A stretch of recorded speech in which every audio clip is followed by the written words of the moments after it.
कि हमारी गैलेक्सी कितनी बड़ी है यार, और हमारे जैसी और कितनी गैलेक्सीज हैं, हज़ार, लाख, करोड़। आइए फटाक से जानते हैं। हमारी गैलेक्सी 1 लाख लाइट ईयर्स बड़ी है, यानी अगर लाइट की स्पीड जो कि 3 लाख किलोमीटर प्रति सेकंड है, उससे हमें 1 लाख साल लग जाएंगे पूरी गैलेक्सी को नापने में। और लोगों का कई सौ सालों तक यही मानना था कि हमारी ही गैलेक्सी पूरी यूनिवर्स को कवर करती है, और इसी गैलेक्सी में कुछ स्टार्स और कुछ छोटे छोटे गैस क्लाउड्स हैं। और 1923 में एडविन हबल जब उस समय के सबसे बड़े टेलीस्कोप से हमारी गैलेक्सी के एक नेबुला जिसका नाम था एंड्रोमेडा नेबुला, उसको स्टडी कर रहे थे, तो उन्होंने देखा कि उसके बीच जो स्टार्स हैं वो इतनी दूर हैं कि हमारी गैलेक्सी में होने के उसके चांसेस ही नहीं है।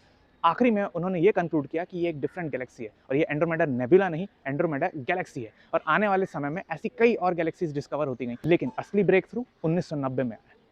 जब हम विजिबल लाइट ग्राउंड टेलीस्कोप से स्पेस को देखते हैं तो हमारा एटमॉस्फेयर बहुत ही बड़ा इंटरफेरेंस प्रोड्यूस करता है। तो 1990 में हबल टेलीस्कोप को स्पेस में भेजा गया, और 1995 में कुछ साइंटिस्ट ने यह डिसाइड किया कि क्यों ना आसमान में एक डार्क पैच चूज किया जाए। उस पैच के अंदर से जो भी लाइट आ रही है, जो हमें ऐसे नहीं दिख रही है, लेकिन उसको बार बार कैप्चर करके उन लाइट्स को मिलाया जाए और देखा जाए क्या इमेज बनती है। तो उन्होंने एक पैच चूज किया जो कि रेत के कण जितना बड़ा था, और उस पैच को उन्होंने 10 दिन तक फोटोग्राफ किया, और जो फोटो निकल के सामने आई उससे सब हैरान रह गए। उस छोटे से रेत के कण जितने हिस्से में 3000 से ऊपर गैलेक्सीज मिली।